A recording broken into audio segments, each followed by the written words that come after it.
The store smelled of oranges, baking bread, and floor wax. It was one of those grocery stores that hadn't changed in decades. The kind with a cracked tile near the freezer section, carts that wobbled to the left, and a handwritten sign taped to the register that said, "Please be patient. We're human too." Raymond Keller stood at the back of the express lane, both hands resting on the bar of his shopping cart. The cart was nearly empty. One bottle of whole milk. A loaf of rye bread wrapped in waxy paper. Nothing more. He didn't lean on the cart out of laziness. He leaned because it helped steady the weight in his spine, a permanent echo of a war most people forgot had even happened. A war that lived in his bones, in the slow hitch of his step, in the careful way he carried things. Raymond was 92, but he wore time like an old coat, frayed but well pressed. His slacks were clean, his shoes brushed. His white button-down was tucked in, sleeves buttoned just right at the wrist. On his head, a cap. Navy blue with yellow-stitched lettering faded soft from sun and memory. U.S. Army, WO. Veteran. He waited patiently, eyes watching the cashier scan a dozen cans of cat food for the woman 2 spots ahead. His hands never fidgeted. His posture didn't slouch. He was still, like a monument nobody had built. Then from the side came motion, sharp and unaware. A woman, mid-40s, blonde hair in a messy clip, sunglasses still perched on her head despite the fluorescence, cut in from the left and slid into line directly in front of Raymond. She held a handful of items, toothpaste, a bottle of wine, a frozen lasagna, and her phone, which she was tapping furiously with one thumb. She didn't look at him. Not really. Just gave a huff of breath and muttered, "It's just 2 items. I've got 3. Basically the same." Raymond didn't move, didn't speak. The cart remained still. The line didn't. A girl, no older than 8, tugged her father's coat near the gum rack. "Daddy?" That man was there first. The father placed a gentle hand on her shoulder. Didn't speak, but his eyes stayed fixed on the old man in the cap. The cashier, a teenager with dyed green tips in her hair and a lanyard full of smiley pins, paused mid-scan. Her gaze flicked from the woman who'd just cut to the man behind her. Her hands moved slower now. The woman, Tanya, sighed dramatically as she dropped her items onto the belt. "You're old, not invisible, right?" she said with a chuckle meant to disarm. Raymond offered nothing in return. No expression, no smirk, no sorrow, just silence. And in that silence, something began. The scanner beeped steadily. Tanya was now unloading her items one by one, still multitasking, phone wedged against her shoulder, voice low but sharp. "No, I told her to reschedule. If she can't make it to the walkthrough, I'm not waiting. No, I'm at the store. Hold on." She laughed at something on the other end, a hollow sound that bounced against the quiet forming behind her. Raymond hadn't moved. His cart sat just behind hers as it had before. 2 items. Milk, bread, and something else you couldn't scan. Presents. The teenage cashier, Amy, tried not to look at him directly, but she was aware of him. Aware in the way someone becomes slowly conscious that they're witnessing something off, something wrong, but no one has spoken the words yet. The little girl near the gum rack was staring now, her brow furrowed in that deeply honest way only children wear on their faces. Her father gently placed a hand on her back. "Stay close," he said, but there was something else in his tone.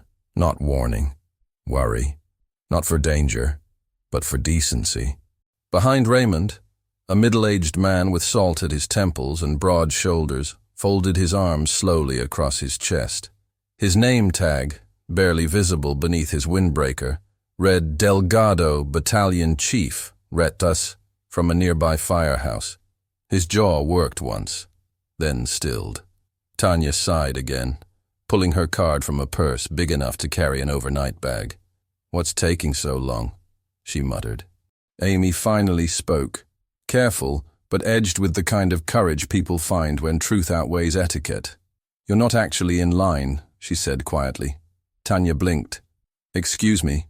The cashier motioned gently toward Raymond. He was here first. I saw him. Tanya turned, as if seeing him for the first time. What? He didn't say anything. The silence that followed said more than anything Raymond could have. Amy stood still behind the register, hands on the counter now, her scanner forgotten. From the back of the line, Delgado's voice rumbled softly, like a slow-moving storm. He doesn't need to. Tanya looked around. For the first time, she seemed to realize she was alone, not in the physical sense, but morally. She straightened up, scanning the faces. Every one of them watching, not with hate, but with disappointment. The kind that doesn't go viral, but goes deep. The man at the magazine rack lowered his paper. The child whispered again. Why would she do that to the soldier? Even Tanya heard it this time. Her eyes dropped to Raymond's cap. U.S. Army, WT veteran. She opened her mouth, closed it, and for the first time in what may have been years, she had nothing to say. The boy was screaming beneath the stone, not with volume, but with that raw, animal panic that only the buried know, high-pitched, ragged, clawing through the dust. Raymond's boots slid across the cracked cobblestones as he dropped to his knees beside the rubble. His uniform was streaked in ash and sweat. His helmet hung crooked, a dent near the rim from a shell burst 2 streets over. It was 1944, France. The town had no name left, not one that mattered now. Signs were blown off their posts. Homes were gutted husks. The church spire lay snapped across the square like a broken matchstick. Raymond had been laying field cable along the perimeter when he heard it. The faintest scream from a half-collapsed doorway. He should have radioed it in. He should have waited for backup. He didn't. The child was no older than 10. Blonde hair matted with soot. His leg was pinned under a massive beam, the corner of a balcony that had collapsed during the last barrage. Raymond's heart slammed against his ribs as he dropped his pack and started to dig. Stone by stone, shard by shard. He scraped his knuckles, bloody, pulling away bricks, coughing against the rising dust. "You stay with me, kid," he whispered in French, barely remembering the words from his crash training weeks before. "You stay with me." The boy's eyes were wild, filled with a terror far too old for his face. Raymond's fingers found the beam, too heavy. He looked around. No help, no time. He planted his boots against the ground, dropped to a crouch, and pressed his shoulder beneath the slab. Pain exploded down his spine as he lifted, a fire that bloomed through muscle and bone. But he gritted his teeth. Just enough space. He reached under, hooked his arms around the boy, and pulled. The beam dropped with a roar just as Raymond tumbled backward. The boy clutched to his chest. He didn't realize he was crying until the mother came running, tears, dirt, and blood streaking her face. She dropped beside them, speaking fast and too loud. The boy was alive. Raymond didn't understand the words, but he understood what they meant. That boy would live, and Raymond's back, torn and wrenched and aching, would never be the same. He never spoke about that day, not even to his wife, not even when the pain made him sleep on the floor for weeks at a time. He just stood, walked, carried what he could, and moved forward. Back in the store, Raymond shifted slightly, pressing one hand into the small of his back. The pain was dull now, the kind that had stayed with him like a companion, not an enemy. He looked at Tanya. Still didn't speak. He didn't need to. His silence said it all. Tanya's breath hitched, barely audible but enough for her to feel it. She stood stiffly in front of the conveyor belt, card in hand, receipt dangling like an accusation. Her phone buzzed in her purse. Unseen now. Irrelevant. The world had narrowed. Behind her, a silence thickened. No one shouted. No one cursed. That would have made it easier. She was used to shouting, to conflict. She could fight noise. But this silence? It was like being buried under truth. She turned, half expecting someone to intervene. Maybe the manager, maybe a flustered coworker who'd rush in with some joke to ease the tension. But instead, all she saw were eyes, watching, measuring, disappointed.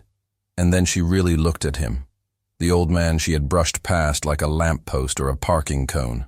He stood exactly as he had before, 2 hands on the cart, 2 items, still, unmoving.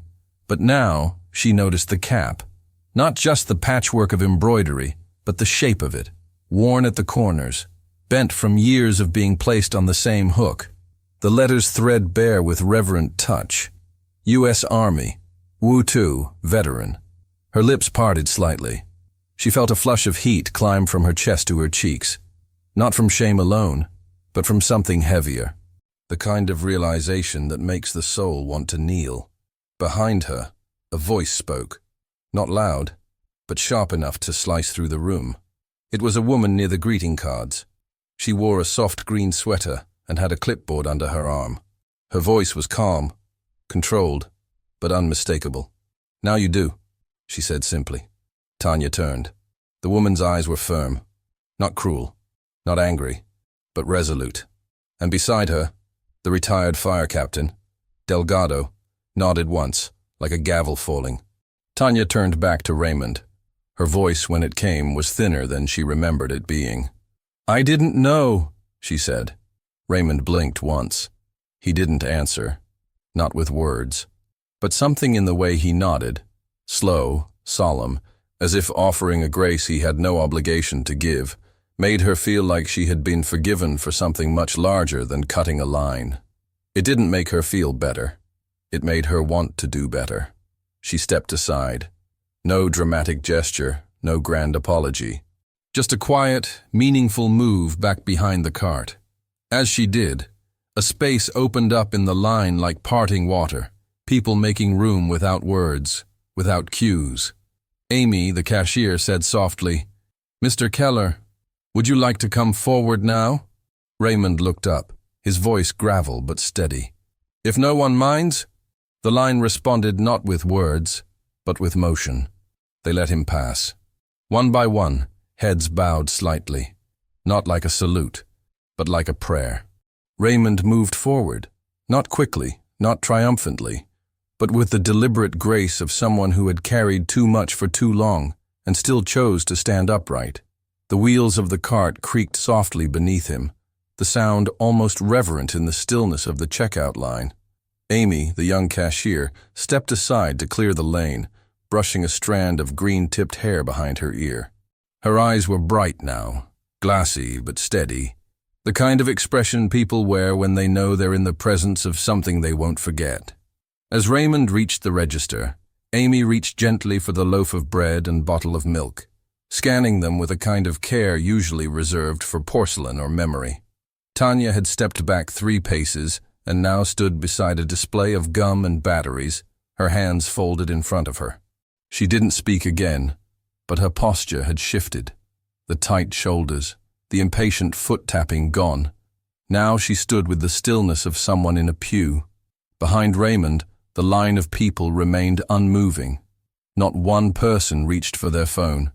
Not one person rolled their eyes or sighed or asked what the holdup was. They stood, watching, witnessing. A woman near the magazines whispered to her teenage son, "That's Mr. Keller. He was in the papers once. Saved a family in France during the war." The boy, wide-eyed, simply nodded. Delgado stepped forward and stood beside Raymond's cart as Amy handed him the small paper bag. "Sir," he said, voice low, "I hope you don't mind me saying this, but it's an honor to be in line behind you." Raymond's gaze lifted. He didn't smile, not fully, but the corner of his mouth turned, and his eyes warmed like a sunrise remembered. "Thank you," he said softly, "but I was just doing my part." From further back, the girl with the pink sneakers and braids gave a tiny salute, 3 fingers raised, just like she'd seen in school assemblies. It was clumsy, but it was true. Raymond responded without hesitation, his own hand rising with practiced crispness, despite the stiffness in his shoulder. The room felt breathless, like everyone had just seen something sacred happen in a space where people usually bought soda and scratch tickets. Amy handed him his change, even though he'd paid exact. "No need," she said, slipping it quietly into the tip jar. "Consider it a thank you from all of us." Raymond placed the receipt into his pocket with ceremony, not because it mattered, but because everything matters to a man who's learned what it means to lose. As he turned to leave, the line parted again, and not a single person looked away. The automatic doors slid open with a soft hiss. Outside, the sunlight had shifted. Warmer now, casting long golden beams across the parking lot like ribbons pulled through time. A breeze lifted gently through the air, stirring the hem of Raymond's coat and tugging at the soft edge of his cap. He walked slowly, each step measured, the paper bag held in both hands. It wasn't heavy, but it held weight. Behind the glass, the line at the register had resumed, but quieter. The rhythm of beeps and bagging had returned, yes. But something lingered in the air. Something no one wanted to name for fear of shattering it. Amy wiped her eyes once with the back of her wrist, then smiled at the next customer. Not out of habit, but because she meant it. Inside her pocket, she folded a scrap of receipt paper and began jotting a note. She didn't know what it was yet. A poem? A story? An application essay? All she knew was she needed to remember. Tanya remained by the gum rack, arms still crossed, but no longer in defense. She watched Raymond as he walked, her chest tight, her throat raw from silence. A minute ago, she was annoyed by time. Now, she understood time as something sacred. Raymond reached his car, a soft blue sedan, older but spotless, and opened the passenger door with careful hands. He placed the bag inside gently, like tucking a child into bed. Then he paused. He stood there a long moment, eyes closing against the wind. He could still hear the sound of the boy under the beam, feel the pain in his back, the pressure of lives not his to carry, but carried anyway. He whispered something under his breath. A name, maybe, or a prayer, or both. Then he got in, turned the key, and let the engine hum to life like a memory breathing. Back inside, the little girl tugged at her father's arm again. "Daddy," she said, "what did that man do?" Her father knelt beside her. "He gave someone their life back," he said. "A long time ago, and he never asked for anything in return." The girl nodded slowly, then looked toward the door. "I'm going to remember him," she said, and she would. The next morning, the grocery store opened as usual. Customers came and went. Carts clattered, scanners beeped, and coffee brewed in the break room. But there was something different about Lane 3. Above the checkout counter, where the fluorescent light always flickered slightly, a small new sign had been posted. Laminated, simple, no fanfare. It read, "This line is reserved with quiet respect.